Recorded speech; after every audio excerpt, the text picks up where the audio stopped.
In this video, we will be replacing the master cylinder in this 2001 Ford F150. Through the driver's side door, we can release the hood and gain access to the engine bay.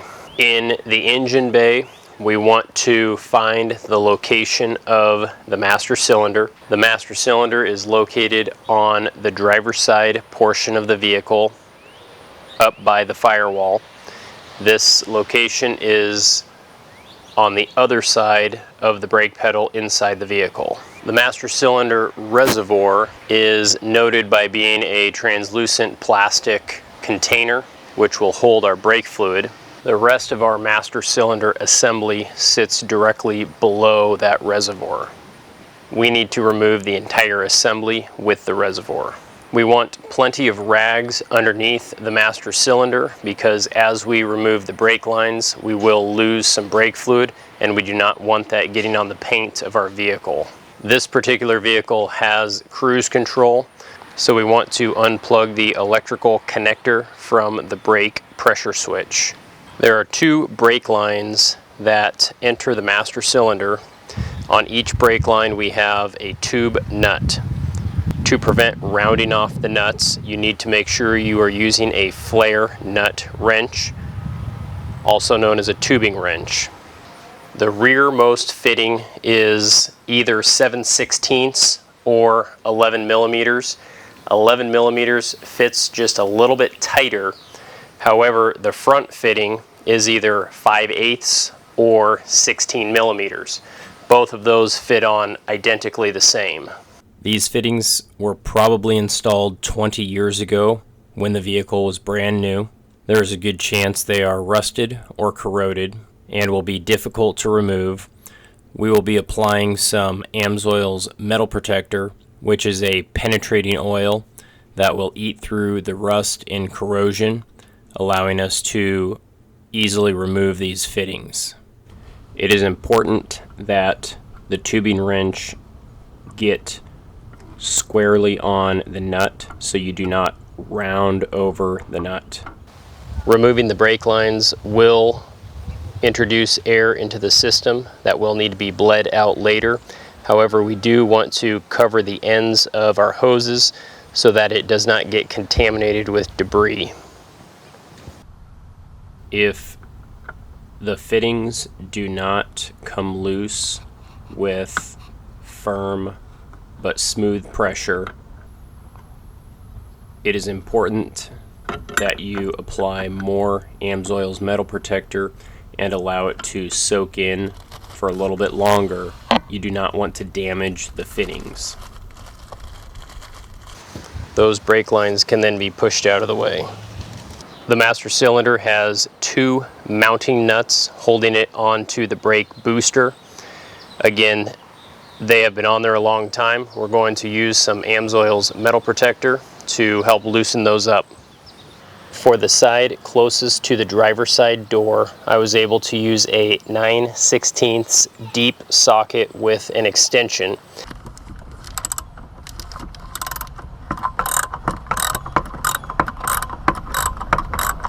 However, for the other side, the ratchet head keeps hitting on the master cylinder. So I'm going to switch to a combination wrench to help me loosen that up. And we can remove the nuts off of the studs. The next thing that we need to do is remove the master cylinder from the vehicle. As I remove it off of the vehicle, I'm going to put a towel underneath it to catch any brake fluid that drips out. Additionally, we want to turn it on its side and unplug the electrical connector for the low fluid level warning switch. By depressing the tab on the wiring harness for the low fluid level warning switch, I can wiggle that off.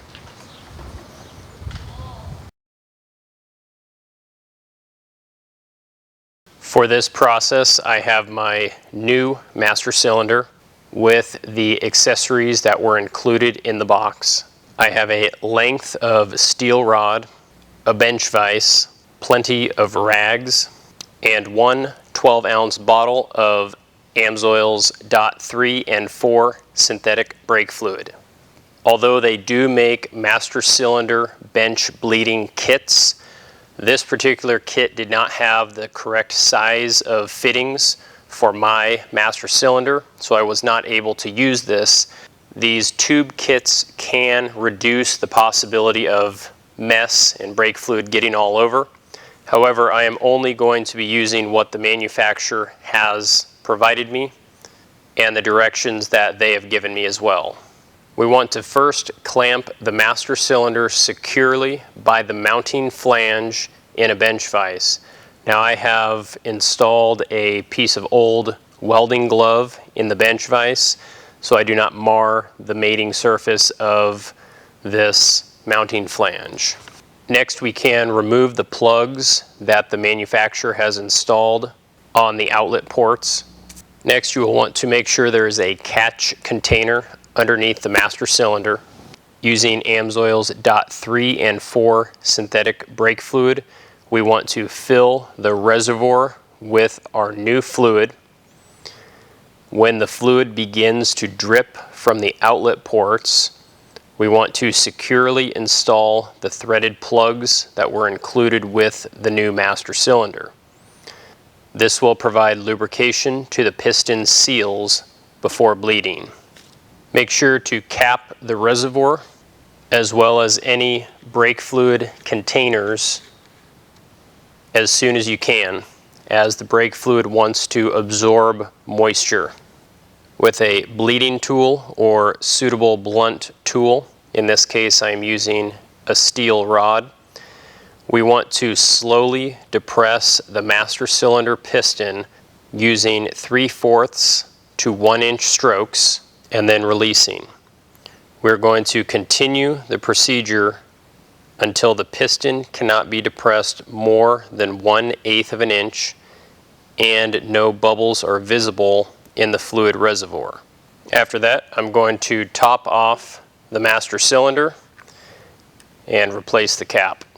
At this point, our bench bleeding procedure has concluded and we are ready to install it on the vehicle.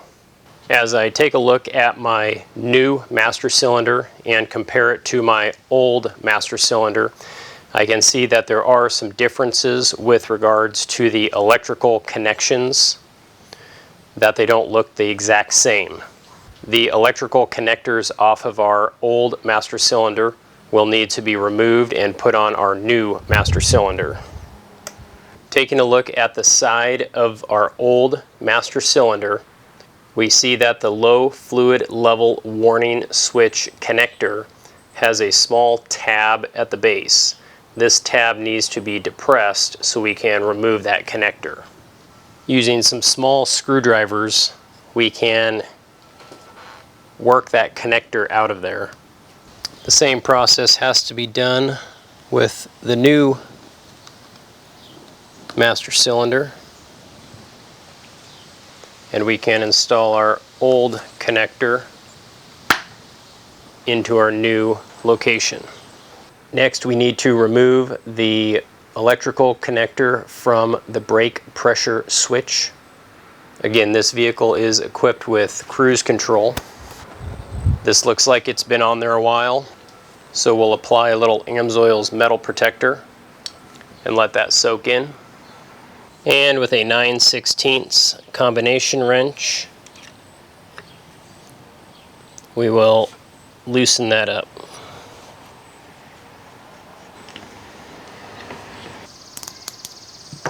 On our new master cylinder, we can remove the temporary plug and replace it with our sensor.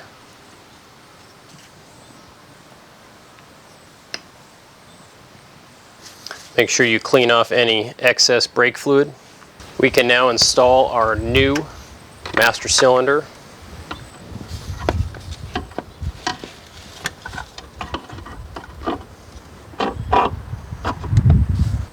Reinstall the hold down nuts and tighten them down. We can then reconnect our wiring harnesses. One of the last things we need to do is reinstall our brake lines.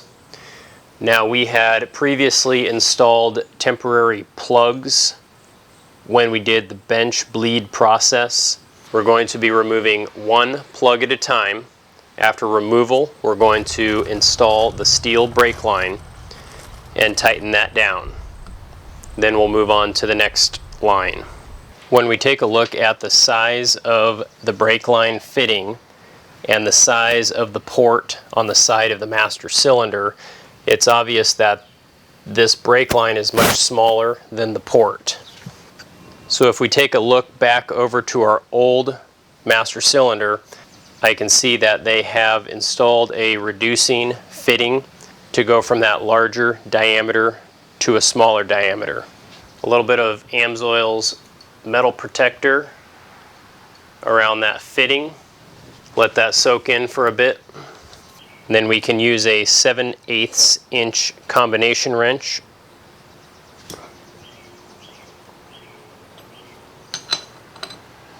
to remove that fitting.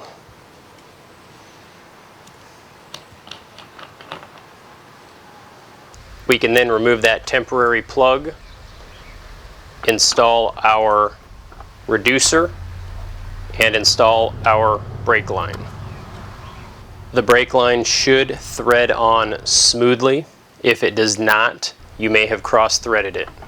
Make sure any brake fluid that is spilled gets rinsed off. Once all of our brake lines have been reattached, we need to bleed the entire system. You can watch my video on bleeding brakes to see this procedure. This is a must because we did disconnect the brake lines, which introduced air into the system. After bleeding the brakes, double check to make sure that the master cylinder reservoir is filled to the full line. And then we are ready to test the vehicle. Before jumping in and taking it for a drive, I like to first push down on the brake pedal several times just to make sure that it feels correct. And then as I am backing up out of the driveway, I also like to push on the brake pedal a few times just to make sure everything seems normal.